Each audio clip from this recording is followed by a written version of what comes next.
I kind of want to watch this Platinum WoW video first so we can just figure out what the heck is going on. Are you guys with me on this? What is going on with the WoW lore? Everyone linked me this video. Apparently it helps explain things like Platinum WoW, give it to me straight. What is happening in retail WoW right now? Okay, that's loud. I knew it! This whole time, I knew it was her plan. No one believed me, of course. They called me a conspiratorial madman. Oh no, Magister, don't worry about her. She's just the silly foot character. What nonsense! I mean, how has nobody realized that this is her master plan? How have you guys not realized this is her master plan? I got the exclamation mark above my head, so I know you guys will stick around and I'll explain it to you. Okay. Look at it all, it just makes so much sense. I'm confused too, bro. Yeah, let's get into this. I mean, from the very moment I knew of her existence, I knew we were doomed. During Legion, players first interacted with Zalath, who's the current big bad in Warcraft lore that's gonna destroy the entire universe. But when we first met her in Legion, she was imprisoned in the Blade of the Black Empire, and was wielded by Shadow Priest players. I actually played a Shadow Priest in Legion, so I did this quest. This quest line to get the dagger was actually really cool. I never thought this would be like the new main boss though, so it's very interesting. Yes, I foresee us doing great things together. Take hold of my haft and I will aid you. For now. Yeah. As the player character's weapon, Zalath was able to see our exploits throughout the entire expansion. She took note of how we teleported Dalaran directly into an active war zone and the numerous events that took place after the fact. But most important of all, she learned one undeniable truth, that the player character cannot be stopped. From random bandits to godlike titans, any foe dumb enough to stand in their way will inevitably be defeated, and we have over 20 years of history to prove it. Zalath understood this truth better than anyone. True. Whatever her grand design was, it could not oppose the player. It had to account for them, or better yet, use them. And she did exactly that in the battle for Azeroth because she knows you guys just love doing quests, and used you to finalize her deal with the old god N'Zoth, freeing herself from the Blade of the Black Empire. We will meet again. I am certain of it. So, Zalath being free is your fault. So do you want to, I don't know, apologize or something? Sorry, dude. Okay, well, since then, not only do we have to worry about Zalath, but we also have to worry about this guy she's allied with. Okay. During Dragonflight, a long-imprisoned group of proto-dragons known as the primal incarnates were unleashed. These are not your standard evil corrupted dragons. Instead, they just despise the Titans, which they view as cosmic colonizers who descended upon primordial Azeroth and reshaped it to their own design. Which isn't wrong, they did do that. And now the primal incarnates want to erase the Titans' influence entirely. While there are multiple primal incarnates, the one that we need to worry about is Iridikron, the leader and brains behind the bunch. Immediately after being freed from their prisons, they go and obtain an unnamed powerful artifact. Iridikron then works with the evil time-traveling Infinite Dragonflight to travel back in time and drain the remaining primal power from the void-corrupted proto-dragon Galakrond. That energy is then funneled into the artifact, transforming it into what we now know as the Dark Heart. Then he just flat out says that he'll be waiting till the Titans return to Azeroth to enact his revenge. And when the Titans come to reclaim their prize, I will be waiting. Okay, pause. You see that silhouette behind him? That is Zalath. Wait, is that a real screenshot? So let's lay Iridikron's plan out plainly. He hates the Titans. They arrived on Azeroth, imposed order, and declared the world theirs. Iridikron wants revenge. Unlike other villains, though, he isn't surrendering himself to the Void. Instead, he's using it as bait to attract the Titans who think Azeroth is in grave danger, and then he's gonna defeat them somehow. Zalath and her void corruption are his bait. But do you see what I'm saying? There are levels to this. Before I even explain exactly how screwed we are, just know there is probably an even worse fate waiting for us immediately after in the next expansion. Okay, I'm already getting a little confused, but I just got to give credit to Platinum WoW for this video. With the all of the rope and the whiteboard and the, like, this is such a good video. It's insane. I got to give it a thumbs up. We're 4 minutes in, by the way.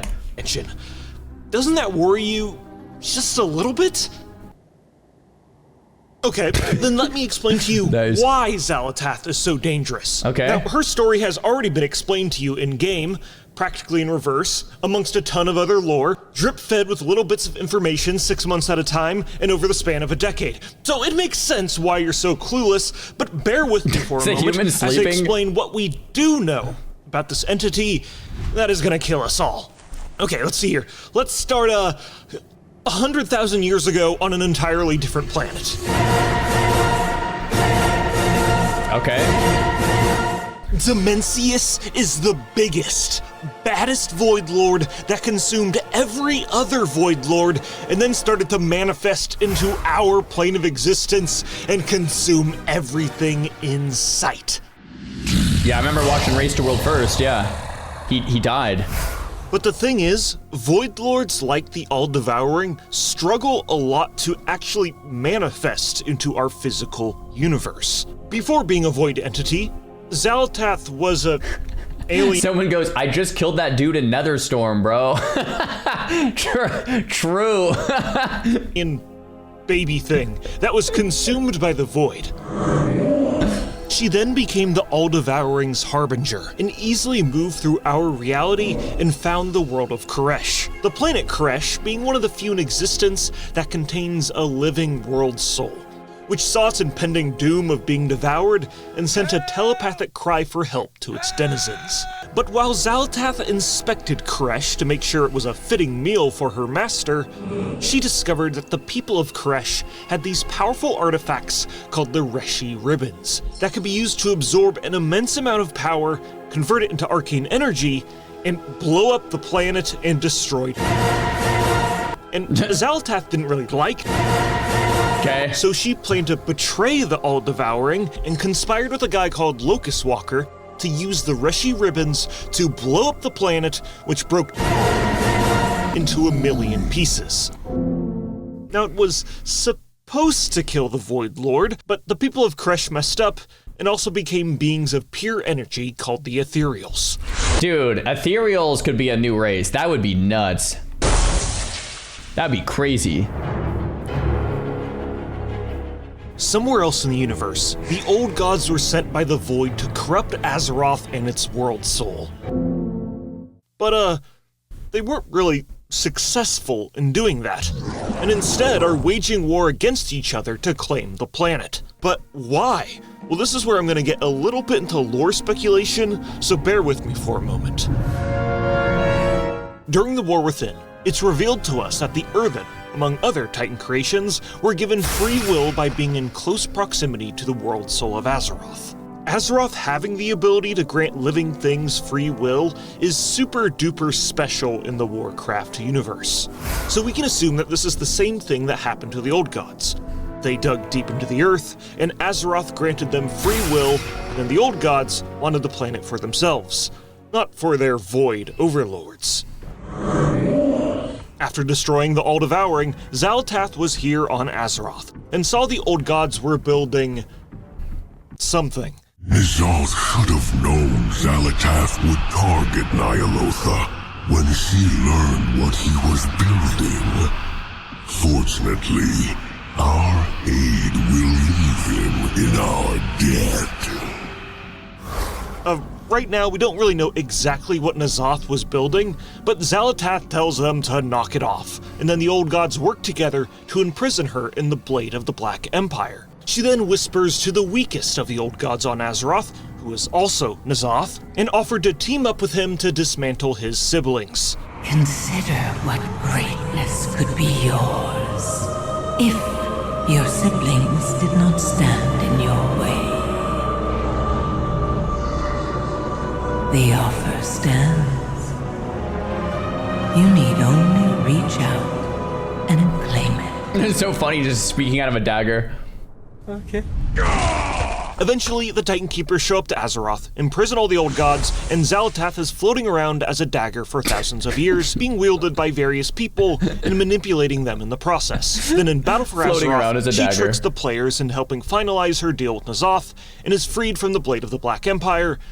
And oh yeah, she also possesses the body of a random elf because she needs to be marketably attractive. Okay, Oh, got it. now that Okay, we know that the makes a lot more details of her sense. backstory, we can talk about her plan in the War Within, and how she was manipulating you the entire time to get exactly what she wanted. Okay. And the Dark Heart, that artifact thing Iridikron gave her, is a key component to her master plan. Think of the Dark Heart as a super powerful battery that can suck up an unlimited amount of energy. And by using everything Zalath has learned, she was able to turn the Dark Heart into the most dangerous weapon Azeroth has ever seen. At the start of the War Within, Azeroth's World Soul sensed the impending doom of Zalath and sent a telepathic cry for help called the Radiant Song to the denizens of the world. Because of Zalath's previous experience with Koresh, she knew that Azeroth's Radiant Song would be calling out to the people of Azeroth, and she planned accordingly. And this right here is the most captivating part of Zalath's story that is borderline breaking the fourth wall. Because of her experience watching our exploits in Legion, she knows the player's handbook and how expansions go, how we approach each world-threatening event with reckless abandon, and we've done the same thing over and over again for the past 20 years. True. Zalath knows we'll do it again, and positions herself to constantly be one step ahead of us for almost the entirety of the War Within. Azeroth showed me a vision of a city in flames in the ancient lands of Kaz Algar. Archmage Drendon has proposed, and the Council agrees, that we bring the full force of Dalaran to this Kaz Algar. But wait, that isn't Archmage Drendon. It's Zalath in disguise, What? who not only convinced us to teleport Dalaran to Kaz Algar, but also has the players do a quest where they unknowingly lower the defenses of Dalaran. Okay. Once again, Zalath anticipated all of this stuff to happen because of her previous experience with you in the Legion. Yeah, Ashrash says you literally did this quest. Guys, it's been like 2 years. We're getting re-caught up. I don't remember that quest, but like now that you say that I did that quest, I'm like, did I do that quest? I probably did do that quest, but it's been a minute since I've done that quest, and that's why we're watching this video. Teleporting a giant, magically floating city into an isolated war zone is one of your foolish specialties, after all. And as you know, she blew it up.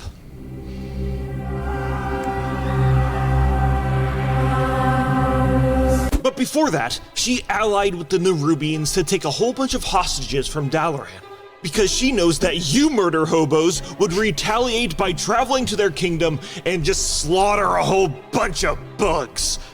How does that help her? Well, let me explain.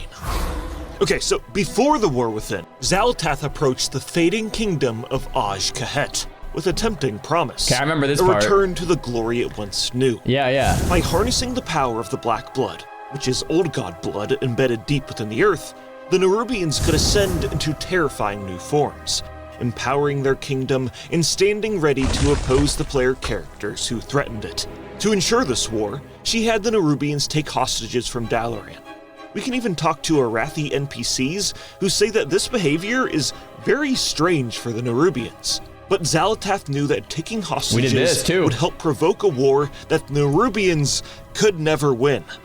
You are the player characters, after all. Nothing has stopped you before, so why would a bunch of bugs stop you now? You were a means to an She end. knows we're gonna kill him. Your survival wasn't necessary. I simply wish you had lasted a little longer. Oh yeah. But there is a crucial detail to Zalath's plan that you need to understand. Okay. Void magic is fueled by violence.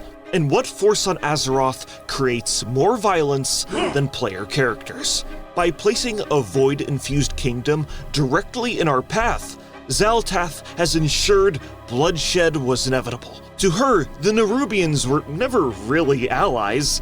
They were just vessels, these void-soaked blood bags sent to march into the neighboring land of Hallowfall to be slaughtered, and then their corrupted blood will splatter across the zone, seeding Zalath's influence with every death. Meanwhile, during all of this expansion, she is constantly taunting Illyria Windrunner, a character with a dark Naru inside of her, which is akin to having a nuke fused into her soul, which she's constantly having to temper. Without giving away too many spoilers, breaking Illyria and having that pent-up void energy lash out within her is certainly a part of her plan. But with our help in enacting Nerubian slaughter, Zalath is finally able to move into Hallowfall herself, where she drains the power of Beledar. Beledar is a calcified fragment of Azeroth's world soul, but really it's just another vast reservoir of power for Zalath to draw into the Dark Heart. But then... Boom, I remember that too, okay.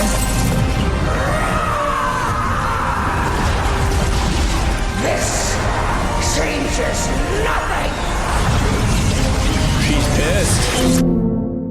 Okay, well, the Dark Heart being damaged definitely was not a part of her plan, but I think that's what makes Zalath even more dangerous.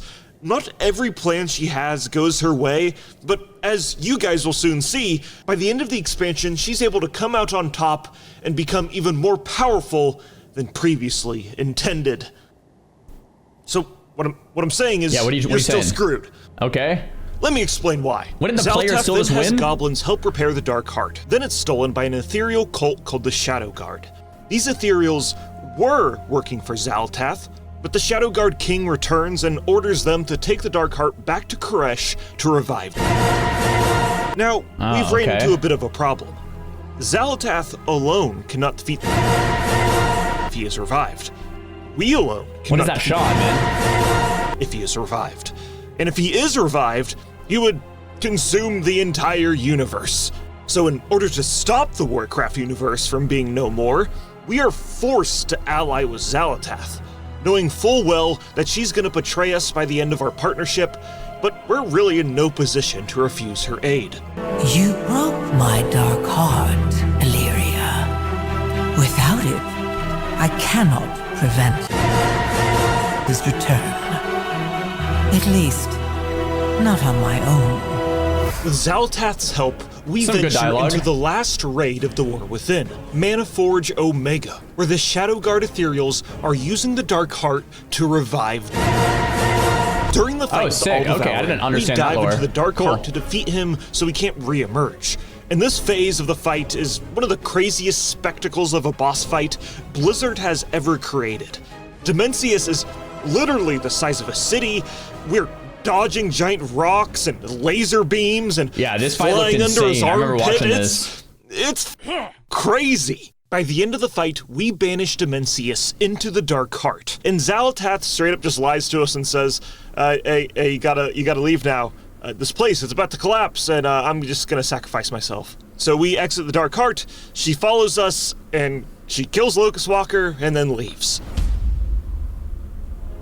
We stopped, Dude. but now his power is Zalath's. Locust Walker should have listened to me. But what would it have mattered? It had to be stopped. Dude. But in the end, the one who profited most was Zalath. Of course, she used And us. now we must stop her. More powerful, and without my mentor, our ally, Okay. who understood her best. Okay, so let's break this all down. Okay, By the end of that'd the be great. expansion, Zalath's Dark Heart is filled with the essence of Galakrond, Dalaran, maybe a little bit of Beledar, the Black Blood, and every other Void Lord in existence. These are immortal beings that live outside of the borders of our reality, that have existed in the universe since the very beginning, and have endlessly consumed an untold amount of power. And now Zalath has all of them in the Dark Heart. Okay. She then uses all the power in the Dark Heart to summon a massive void storm over the Sunwell.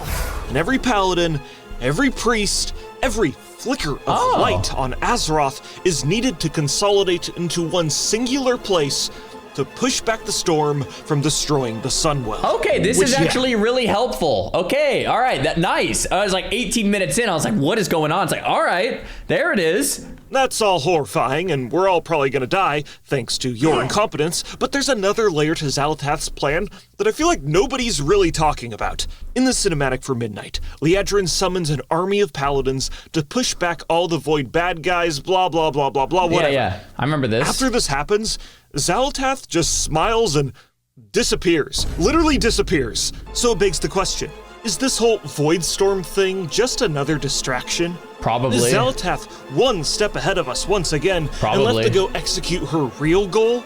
With all of Azeroth's light focused on the Void Storm, can she just do whatever she wants with the world soul of Azeroth since we're so distracted? Or does she have other plans? How the don't we know her plan after a decade of this character even existing, Blizzard? Also, remember, if we even stop Zalath or whatever, her partner Iridikron is still in the background with his own master plan he's waiting to execute. True. Don't you get it now? You are screwed. I am screwed. We are screwed. And I knew we've been screwed this whole time. And now my grand theory of our demise has been made manifest. Uh-oh. Oh, by the light. Oh, it's getting worse. Here, I got a new quest for you. I'll give you 4 gold, 2 silver, and some linen cloth I found in my pocket to go save the world. Now go, shoot, go do your quest. I accept. I'll do it. I'll play, man. Okay, good luck saving the world. Salama, Shama, Damalama Dore.